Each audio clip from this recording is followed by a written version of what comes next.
Hello friends, कसे आहात तुम्ही? पढ़ाई कैसे चल रही है आपकी? तुम्हाला सोप्या भाषेत समजविण्यासाठी मी पुन्हा आली आहे. आज आपण 10वीचा पाठ क्रमांक 3 शाल हा समजून घेणार आहोत. आणि हो, जर तुम्हाला माझा व्हिडिओ आवडत असेल तर माझ्या चॅनलला लाईक करा आणि जर अजून व्हिडिओ बघायचे असतील तर सबस्क्राईब करायला विसरू नका आणि बेल आयकॉनवर क्लिक करा. व्हिडिओ कसा वाटला किंवा काही क्वेरीज असतील तर कमेंटमध्ये कळवा. आता आपण पाठाला सुरुवात करूया. पाठ क्रमांक 3 शाल. शाल म्हणजे अंगावर पांघरण्यासाठी असलेले वस्त्र. शाल, जिसे हिंदी में हम शॉल कहते हैं, ठंडी के मौसम में ठंडी से बचाव करने के लिए हम जिसे शरीर पर ओढ़ लेते हैं उसे हम शॉल कहते हैं.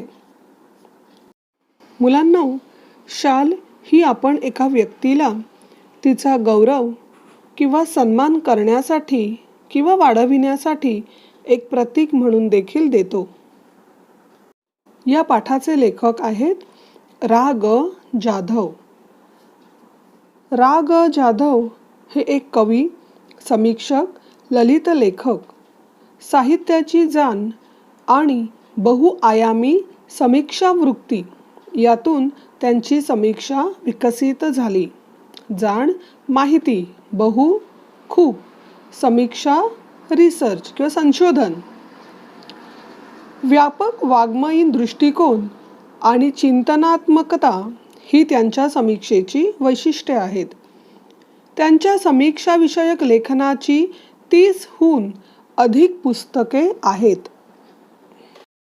त्यांचे साहित्य आणि सामाजिक संदर्भ, आनंदाचा डोह, निळी पहाट, आधुनिक मराठी कवयित्रींची कविता, साठोत्तरी मराठी कविता व कवी, आगळी वेगळी नाटकं ही समीक्षात्मक पुस्तके, वियोग ब्रह्म, मावळतीच्या कविता हे कविता संग्रह इत्यादी लेखन प्रसिद्ध आहे.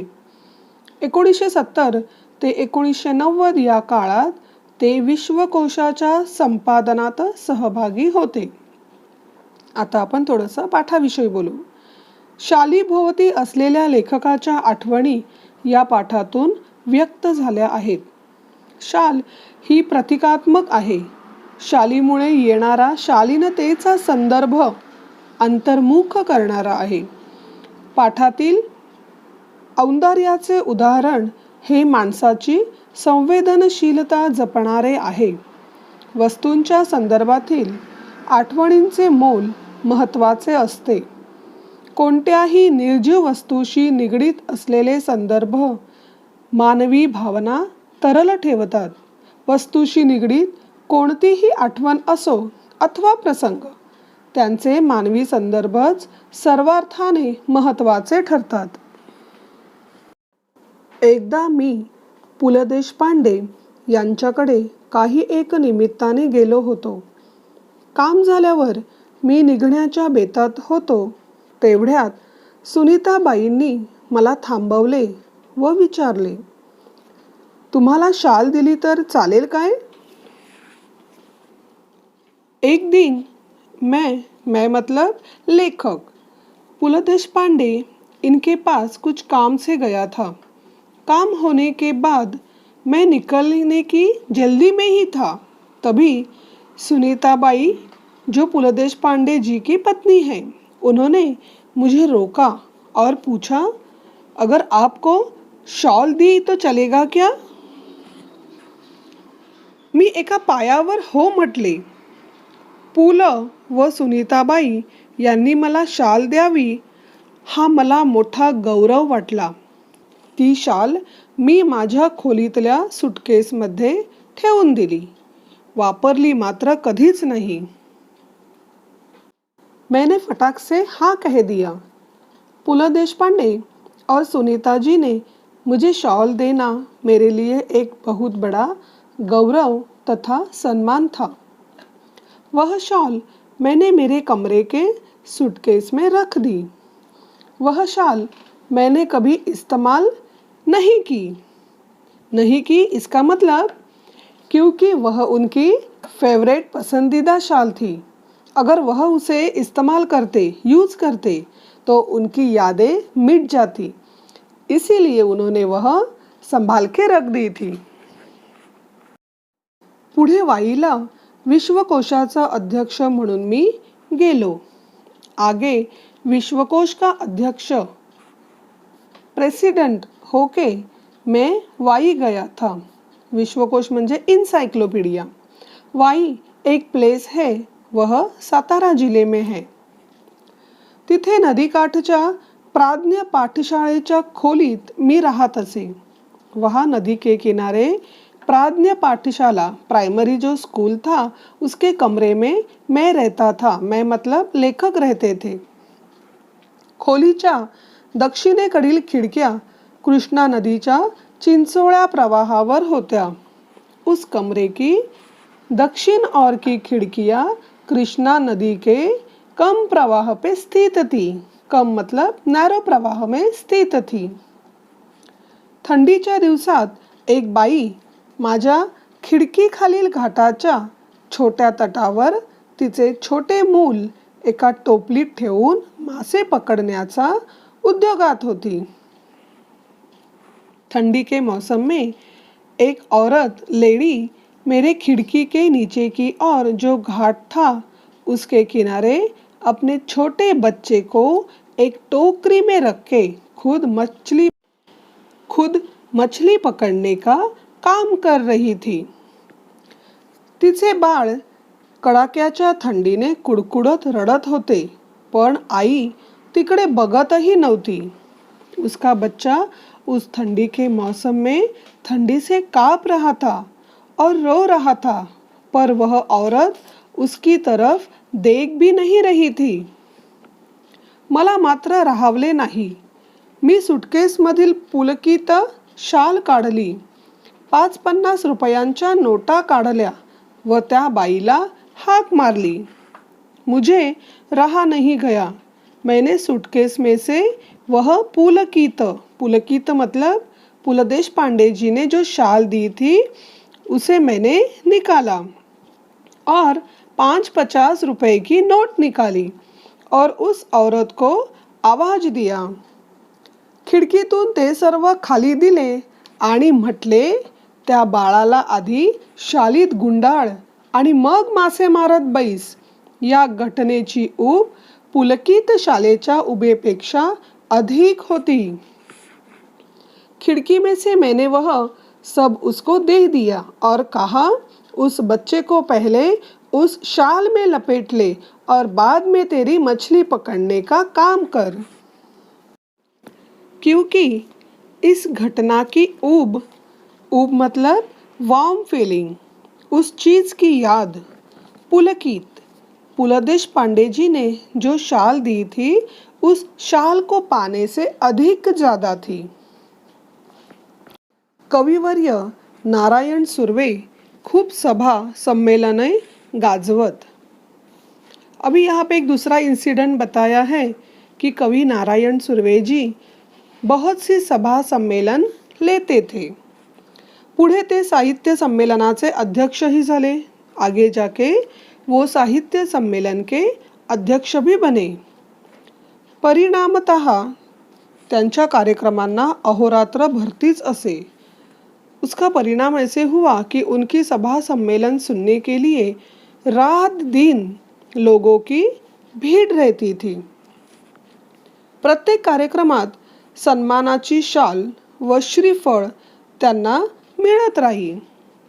हर एक सम्मेलन कार्यक्रम में उन्हें सम्मान से एक शॉल और श्रीफळ मतलब नारियल मिलता था। एकदा ते मला म्हणाले, या शाली घेऊन मी आता शालीन बनू लागलो आहे। एक दिन उन्होंने मुझे कहा, यह शाल लेते लेते अभी मैं शालीन मतलब वेल मैनर्ड जेंटल बनने लगा हूँ, सम्मान वाला बन गया हूँ। त्यांच्या बोलण्यातील उपरोधिक खोज माझ्याच नव्हे तर कोणाच्याही सहजपणे लक्षात येणारी होती।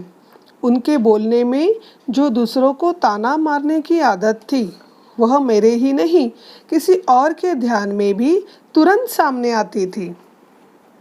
शाल व शालीनता यांचा संबंध काय? शॉल और शालीनता, इसका नाता क्या है? खरे तर खरी खुरी शालीनता शाली विनाच शोभते। सच तो यह है कि असली शालीनता बिना शाल के दिख जाती है। सुर्वे जी पहले से ही शालीन थे। सुर्वे मुळातच शालीन। शालींच्या वर्षावाखाली त्यांची शालीनता कधी हरवली नाही, कधी क्षीणही झाली नहीं। उनके पास एक के बाद एक शॉल आती गई, लेकिन उनके अंदर की शालीनता कभी कम नहीं हुई, कभी कमज़ोर नहीं हुई। अगर कोई आदमी पहले से ही अच्छा है तो उसकी अच्छाई बिना शॉल के भी उभर के आती है। उन्हें किसी के क्रेडिट की ज़रूरत नहीं होती है, उसका होना ही सबके लिए काफ़ी होता है। मी कविवर्यांना म्हटले, शालीमुळे शालीनता येत असेल तर मी कर्जबाजारी होईन, भिकेला लागेन, पण शेकडो शाली खरेदी करून सर्वांना एक एक शाल लगेच नेऊन देईन। मैंने कवि सुर्वे जी को कहा, अगर शॉल लेने से ही शालीनता आती है तो मैं कर्ज में डूब जाता, भिखारी हो जाता, लेकिन सैकड़ों शॉल खरीदी करके सब लोगों में वह एक एक करके बांट देता। यावर तो शालीन कवि मनापासून हसला। इस पर वह शालीन कवि मतलब नारायण सुर्वे जी हंस पड़े। शालीमुळे शालीनता येते की जाते या प्रश्नाचे माझे उत्तर जाते असेच आहे। शॉल से शालीनता आती है कि जाती है, इस सवाल का मेरा जवाब जाती है ऐसा ही है। सन्मान करण्याच्या रूपाने आपण खरं तर एक शालीन जग गमावून बसण्याचा धोकाच मोठा आहे, क्योंकि किसी का सम्मान करके हम शालीनता भूल जाते हैं, हम अहंकारी बन जाते हैं और ये सब गलत बात है। मी 2004 साली मराठी साहित्य संमेलनाचा बिनविरोध अध्यक्ष झालो। मैं 2004 के साहित्य सम्मेलन का बिनविरोध अध्यक्ष बना। तात्कालीन 1-2 वर्षात माझ्यावर शालींचा वर्षाव झाला। उस समय 1-2 साल में मेरे ऊपर ऐसे ही शॉल की वर्षा हुई। एवढ्या शाली जमा झाल्या की माझ्या 8x6च्या खोलीत त्यांना ठेवणेच शक्य नव्हते। इतनी शॉल मेरे पास जमा हुई कि मेरे 8x6 के कमरे में उन्हें रखना मुश्किल था। मग मी सगळ्या शालींचे गाठोडे बांधून ते निकटवर्ती मित्राकडे ठेवले व त्या शाली वापरण्याचे वगैरे त्याला सर्वाधिकार दिले। उस समय मैंने सब शॉल का एक बंच बना दिया और मेरे निकटवर्तीय, मेरे नज़दीक का जो दोस्त था उसके वहाँ रखने के लिए दे दिए और उन शालों को मैंने उसको इस्तेमाल करने का पूरा अधिकार दे दिया। बिचारा अति प्रामाणिक, त्याच्याही छोट्या खोलीत त्याने ते सांभाळले। वह तो बेचारा बहुत ईमानदार था और उसने वह उसके छोटे से घर में उसको संभाल के रख दिया। हळूहळू मी सगळ्या शाली वाटून टाकल्या गरीब श्रमिकांना। धीरे धीरे मैंने उन सब शॉल को बांट दिया। जो गरीब थे, श्रम करने वाले, मेहनत करने वाले थे, उनको दे दिया। आता इथे एक तिसरा इन्सिडेंट सांगितला आहे, तो असा की याच सुमारास मी शनिवार पेठेतील ओंकारेश्वर मंदिराच्या पुलावर बहुधा रोज संध्याकाळी जात असे. तेथील कट्ट्यावर बसणे मला आवडे. उसी समय मैं शनिवार पेठ के ओंकारेश्वर मंदिर का पुल था, वहाँ रोज शाम को जाया करता था. उसी समय मैं मतलब लेखक, शनिवार पेठ एक प्लेस का नाम है. वहाँ पे जो ओंकारेश्वर का मंदिर है वहाँ पे वो जाया करते थे. एक दिवस काय घडले की कडक थंडीच्या दिवसात एक म्हातारा अशक्त भिक्षेकरी कट्ट्याला लागूनच चिरगुटे टाकून व पांघरून कुडकुडत बसल्याचे मी पाहिले. वहाँ के प्लेटफॉर्म पर बैठना मुझे अच्छा लगता था. प्लेटफॉर्म मतलब मंदिर के पास लोगों को बैठने के लिए जो जगह रहती है उसे कट्टा या प्लेटफॉर्म कहा गया है. एक दिन ऐसा हुआ कि एक वृद्ध आदमी भिक्षा मांगने वाला फटे कपड़ों में ठंडी से काप रहा था. मैंने देखा. दुसऱ्या दिवशी मी 2 शाली घेऊन ओंकारेश्वराच्या कट्ट्यावर आलो. तो म्हातारा होताच. त्याला 2 शाली दिल्या. त्याने थरथरत्या हातांनी मला नमस्कार केला. दूसरे दिन मैं मतलब लेखक 2 शॉल लेकर ओंकारेश्वर मंदिर के पास आ गए. वह वृद्ध आदमी वहाँ पर ही था. उसे वह दोनों शॉल उन्होंने दे दी. उसने कांपते हाथों से लिया और उन्होंने मुझे नमस्कार किया, प्रणाम किया. पुढे 4-5 दिवस मला काही कामांमुळे संध्याकाळी ओंकारेश्वरला जाण्यास उसंत लाभली नाही. आगे 4-5 दिन मुझे कुछ काम होने के कारण उस ओंकारेश्वर मंदिर के यहाँ जाने को नहीं मिला. त्यानंतर मी नेहमीप्रमाणे ये जा करत राहिलो. मग एकदम त्या भिक्षेकरी वृद्धाची आठवण आली. उसके बाद मैं रोज की तरह वहाँ आने जाने लगा. एक दिन अचानक मुझे उस वृद्ध भिकारी की याद आई. तो नेहमीच्या ठिकाणी नव्हताच. तेथील पुलावर चक्कर मारावी म्हणून मी उठलो व पुलावरून चालू लागलो. वह उस रोज उस जगह पर नहीं था. उस ब्रिज पर टहलने को मन हुआ और मैं वहाँ से उठा और ब्रिज में से चलने लगा. पुलाच्या जवळपास मध्यावर तो भिक्षेकरी म्हातारा दिसला. पुल ब्रिज के नजदीक बीच में ही वह भिखारी मुझे दिखाई दिया. मी लगबगीने त्याच्याकडे गेलो. मैं जल्दी में उनके पास गया. पाहतो तो काय, तीच चिरगुटे अंगाखाली व अंगावर, तेच कुडकुडणे, तेच दिनवाने जिने. पास गया और देखा तो क्या, फिर से वही फटे पुराने कपड़े उनके शरीर के नीचे ऊपर, वही ठंड से कापना, वही गरीबी में जीना. मी म्हटले, बाबा तुम्ही मला ओळखले? मैंने पूछा, बाबा क्या आपने मुझे पहचाना? त्यांनी नकारार्थी मान हलवली. उन्होंने नहीं करके अपनी गर्दन हिलाई. मग मीच म्हटले, बाबा 5-6 दिवसांपूर्वी मी तुम्हाला 2 शाली दिल्या होत्या, आठवते? फिर मैंने ही कहा कि बाबा 5-6 दिन पहले मैंने आपको 2 शॉल दी थी, कुछ याद आया? यावर म्हातारा खुलला व पुन्हा हात जोडून म्हणाला, हे भल्या माणसा, तू लई मोठा.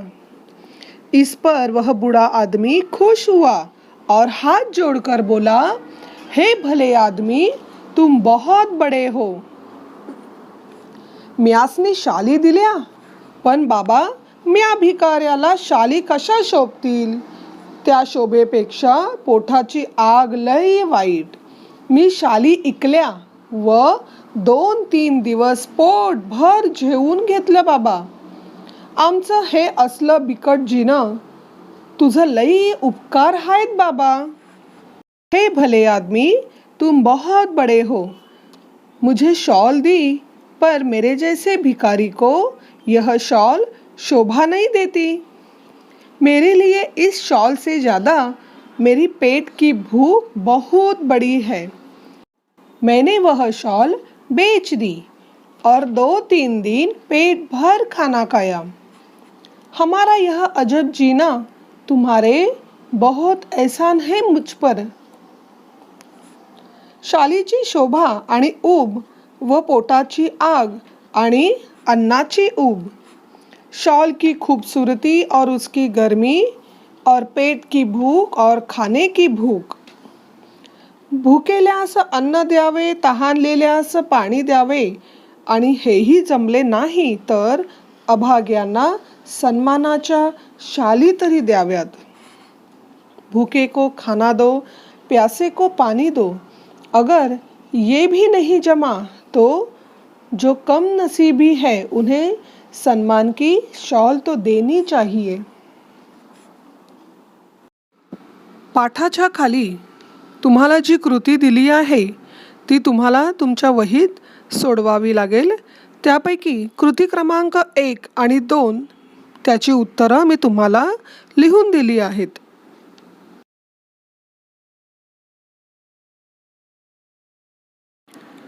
आणि या पाठावर आधारित काही शब्दार्थ मी तुम्हाला दिले आहेत, ते तुमच्या वहीमध्ये तुम्ही लिहून घ्या।